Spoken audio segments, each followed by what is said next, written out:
So Jim, Bobby, and Sue, you guys are part of the Prevention and Education Committee.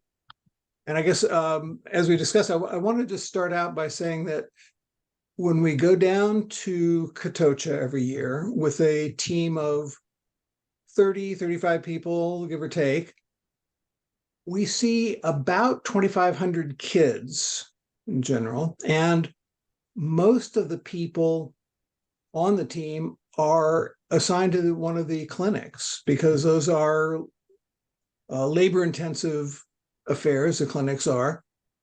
And a smaller number of people do what you do. And yet you see the majority of the kids. Fewer than half of the kids come into the clinics, and the rest are seen with fluoride applications and such. And that's what you're here to talk about today. For people who don't know, like me, I was in the clinics and I actually had a very slim idea. I knew you were all out there in the communities doing a lot of work, putting in long days, but I didn't have a very good idea of what you do. So, Sue, do you want to start out and just give a general sense? Sure. The Primary Prevention Committee has essentially three functions. One is fluoride applications, one is classroom education, which is done by Bobby, and parent education, which is done by Jim. The goal of the Primary Prevention Committee is basically to work ourselves out of a job and to pass on our activities to the local health department, municipality, and Department of Education. So the part that I'm involved in is the fluoride application. And that starts early in the fall when I solicit corporations for donations of supplies. So we get fluoride, we get sealant material, we get silver diamine fluoride, and some disposable products. But that's mostly for the prevention committee. Some of it goes to the clinics. And then when we get to Catocha or Santa Catarina Mita, we, on a Sunday afternoon, we unpack all of our supplies and pack up for our first day on Monday. Last year, we were very fortunate. Bobby and Jim were both part of an early team that went down, and they were able to do a lot of training for the health department people who do the fluoride applications and education. And so everyone was pretty much trained when we got there. And some of the people have been doing fluoride with us for a lot of years. Let's see. How many of the local people, I'm sorry, how many of the local people work with you during the dental week? Oh boy, it varies tremendously by the year. This last year, we're very fortunate. We had at least five health department people and 3 municipality people. And we spread everybody out between the 3 units. And then actually some went into the clinics as well. So we were very well staffed last year. It was wonderful. We get to do the real fun part. Fluoride applications and are easy. It's not invasive, and the kids are fine with it.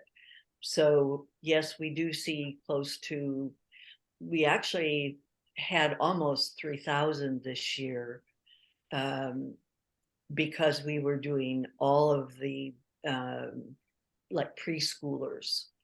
And so we had close to 3,000 kids. And so it was wonderful. Where do you do the applications? You travel to the kids for the most part, is that right? Correct. 1st and 6th graders, for the children or the schools that go into the clinic, they get their applications in the clinic when they're getting their dental work done. In schools that don't go to the clinic, we see all grades from preschool through 6th grade. And most of the fluoride is applied in the school, just outside the classrooms. We set up tables and chairs. So it's very easy, quick. And these are smaller schools that you go to, is that correct? Not necessarily. Uh, Generally, the schools that go to the clinic have a morning session and an afternoon session so that we can make the best use of clinic time. But we see schools also that are only morning schools. Hmm.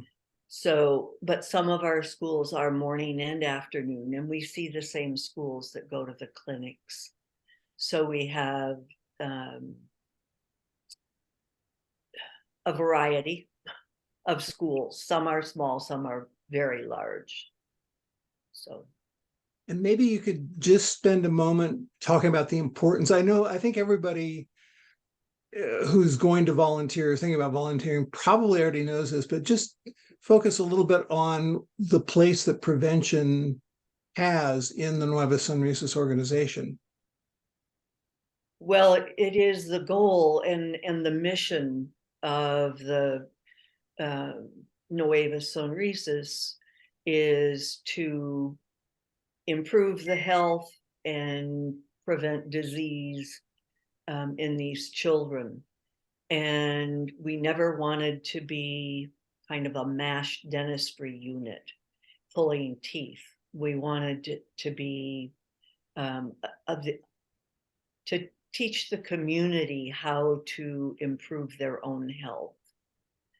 And so prevention has always been the primary goal.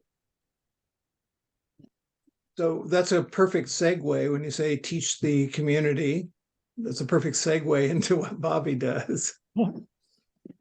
Yeah, I'm the person that goes into the classroom and has a talk with the children. And this past year, we had the help of, as Sue said, of salubristas or workers from the health department. And they were so helpful because we had given them an idea of what our education program and prevention program was like in the training and the early teen, but they helped us in the classroom. I remember that Damaris was one of the health workers that helped us, and she was bright and sharp and eager to use her skills as a natural teacher. So she started doing part of the presentation that I was doing. So we had a lot of talk about, how to brush your teeth, how to provide good, healthy snacks, what kind of good snacks were good and healthy, and important information about cavities, about what sealants were like, about fluoride, about what happened in the process and why cavities were something not to get. We saw over 100 classrooms, and as Sue said, we saw over 3,000, a little bit over 3,000 children. And then with the help of the Colgate donation, we also packaged up and gave away a Colgate cup with toothbrush, toothpastes, parent information, and posters for the classroom. So it was a busy day, and I just want to tell you one story. You said some of the schools were small. The very first day we went to a school named Suchitan, and I went into one. A bit small. It was small school. Yeah, I think it has about over 500 in the morning and the afternoon sessions. There are two principals, one for the morning and a staff for the morning, and another principal for the afternoon, and a completely different teaching staff for the afternoon. Sometimes in the afternoon, the classes were, the school was a little bit smaller, so sometimes the principals worked as teachers in the classroom too. But in the first day, when I went into Suchitan, one of the classrooms I went in was a kindergarten classroom, and it had 56 students in it, 3 teachers, all in one classroom, because Suchitan was a growing school and was very crowded. I believe the part of the principal's office, well, part of the principal's office was taken over by one of the classrooms, and he was trying to construct something in the courtyard for another kind of portable classroom to be used. But it was certainly fun. As a former kindergarten teacher, I can attest 56 kids in one class is quite a shock. Madness. Yes. And they all had their desks, and they all had a little notebook on their desk with pencils. They were ready to listen and ready to learn, and a delight to talk to that morning. But what we do in the classroom is go in and provide dental education for about 20-25 minutes, and then we handed out the Colgate supplies, asked for any questions, sometimes involved the students in what we were talking about, and certainly asked, and Damaris was one of those who started making up scenarios. What would happen if, and the kids were all involved in the classroom. So it was a wonderful experience this past year. The little bit of this that I've done, what surprised me the most is how receptive the kids are. They really get engaged with it. Yes, they really do. The teachers and the parents and the children certainly get engaged. And although this is only my second time going to Catocha or Santa Catarina Mita, you could see in the upper grades that the children had remembered and many times had practiced really good dental health habits. And so that we think that the impact that we are making by talking to the children and talking to the teachers and parents, is something that is taking place, and that we do see an improvement in that area. So the sixth graders that we see have probably been seen by us when they were first graders as well. That should be right, Sue? Yeah, that's true. So you said the word parents, and I'm looking for segues. And You mentioned the word. A very important segue. I'm Jim. I was responsible for the parent education. I should say it was kind of all those 3,000 students. I never saw any of them. I just saw the parents. But the parents' meetings were really pretty interesting. I traveled with the education and fluoride group, and then I kind of went off on my own also, because as Sue or Bobby mentioned, I guess there's a morning and an afternoon group, and they're different. And so I was covering a couple of schools that didn't have afternoon classes. So I went to a lot of little small towns. I went to schools that were up in the hills. You drive around for a while until you get to Carbonera, which was actually quite a nice little community up in the hills, and I had no idea how far it was from reality. A lot of my job was just basically giving the parents the basic idea of dental hygiene, telling them about the importance, how sugar reacts with bacteria to cause acid, which eats away at your enamel and your teeth, and that, and the importance of brushing, and how taking care of your teeth is going to be with you forever, and all that stuff. So I saw a couple of schools had well over 100 people at a sitting, and sometimes maybe even closer to 200. A couple of the schools had like 10 in a classroom. Depends on the communication. And speaking of communication, that was another part of my job that happened before and during the week. We had this year, especially, we established a lot more communication with the three entities that we kind of deal with: the municipality, the health department, and the Ministry of Education. And a lot of that work, Bobby and Sue, the other Sue, and I did a lot of communicating with the people down there before we went to try and establish everything. Doesn't really, I would have to say it's not 100% successful to try and communicate down there, but we made a lot more effort towards it this year.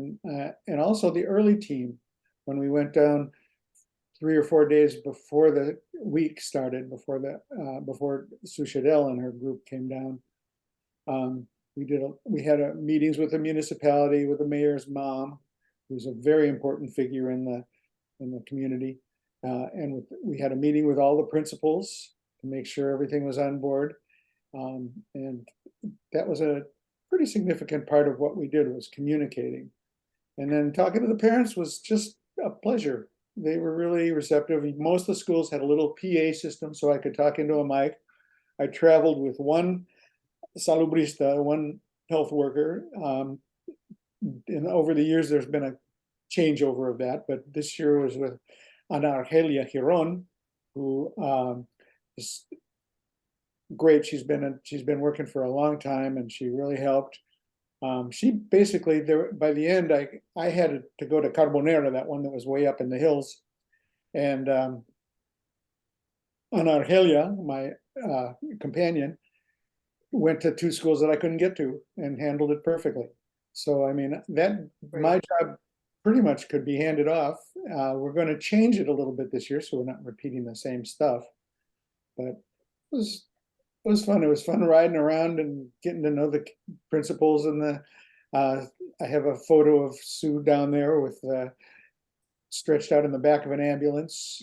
And when we say ambulance, we're talking a little different than what we think of as an ambulance. It's basically a pickup with a big box on the back and no windows. no windows and nothing comfortable to sit on. And bouncing over rural roads was interesting. Fun job. It was a fun job, and I really like talking to the parents. And what are some of the challenges that parents of little kids have in terms of oral hygiene? And I'm thinking of the difficulty in getting clean water being one of them, but what are some of the others? affording toothpaste, affording toothbrushes, staying away from sugar.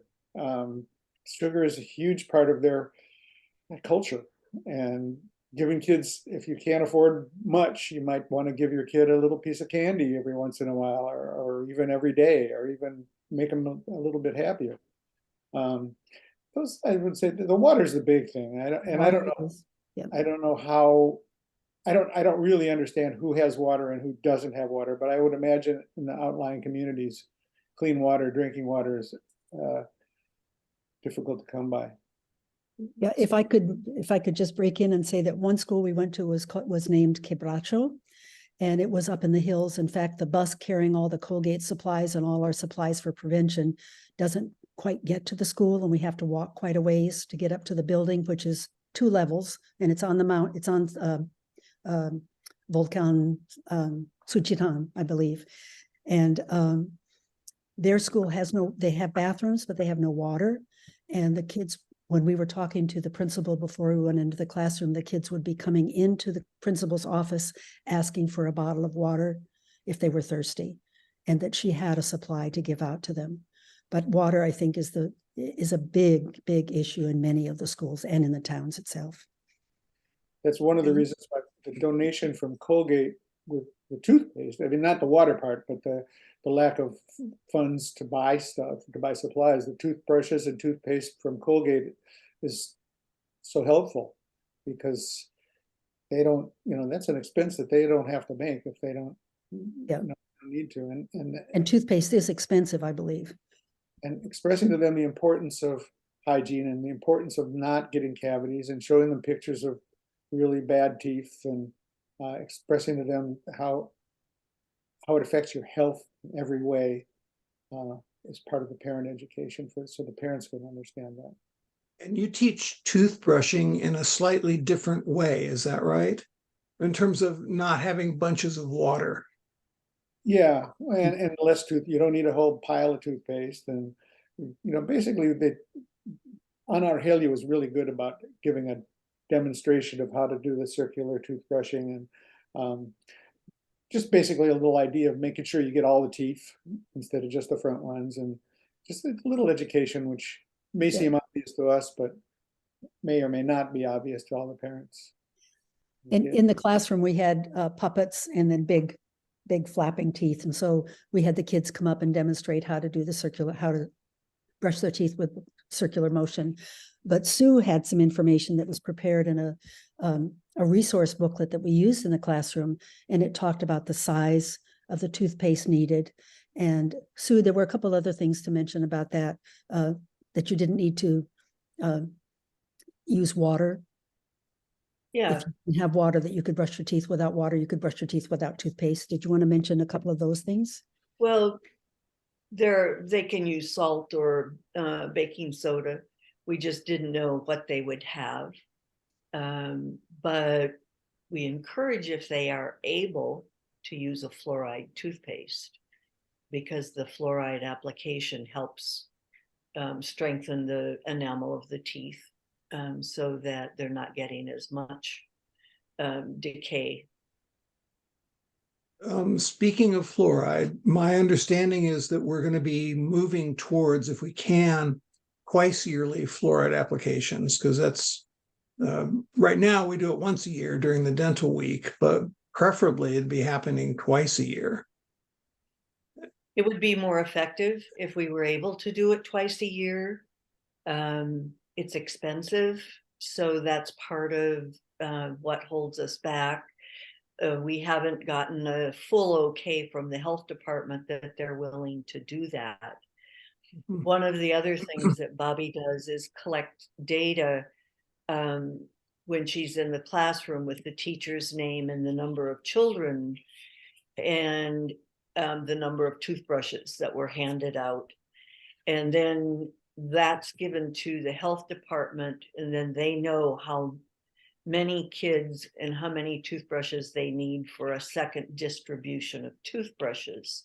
So right now we're doing 2 distributions of toothbrushes, and Jim this year was able to give parents toothbrushes, which was also very good.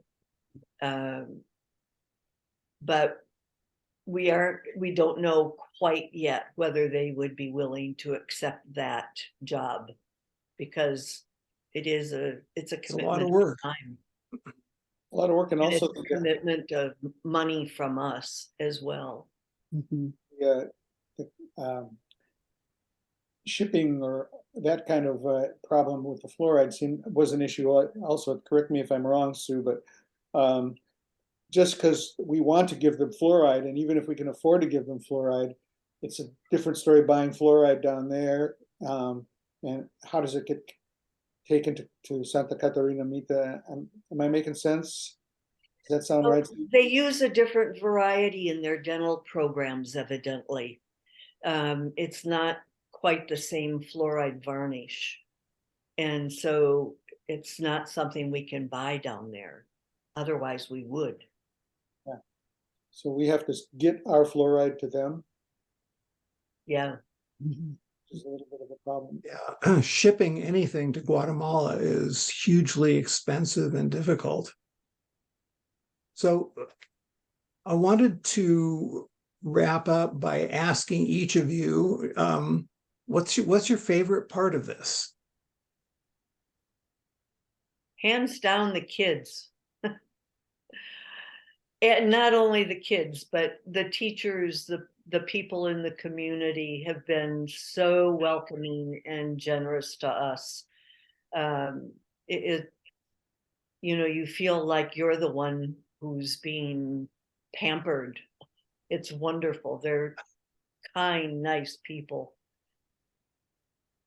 I think it's, oh, sorry, Sue. No. I agree with Sue. I think it's the kids, the teachers. I'm amazed at what the teachers can do in the classrooms with so little materials, because everything that they use to teach with, they use and take with them, because another school comes in the afternoon in many of the schools. And so they are really magnificent hard workers there, but the kids are such a delight. And as well as that, everybody in that community that we met was so welcoming and so friendly and so nice to us. We just appreciated all the communication beforehand and all the feedback that we got during the trip there too. I didn't see the kids very much. So my connection was more with the health workers, the teachers, the people the coworker that I traveled with, and just sort of getting to know the community and getting a little riding around, and just feeling like we were welcome, like my colleagues have said. feeling like we're actually appreciated. It's just a real empowering situation to feel. Empowering may not be the right word, but just gratifying, I guess, is a better Yeah, word. it was. It feels nice to be able to give something to that community, and the repetition of going to the same place every time and getting to know a couple of the shopkeepers maybe, and a couple of the Yeah. buying some water from one of the little stands in the street. Just feels like being part of a community. Great. Thank you for taking the time to do this. Thank you. And I think I'm going to hit stop recording now. Okay. So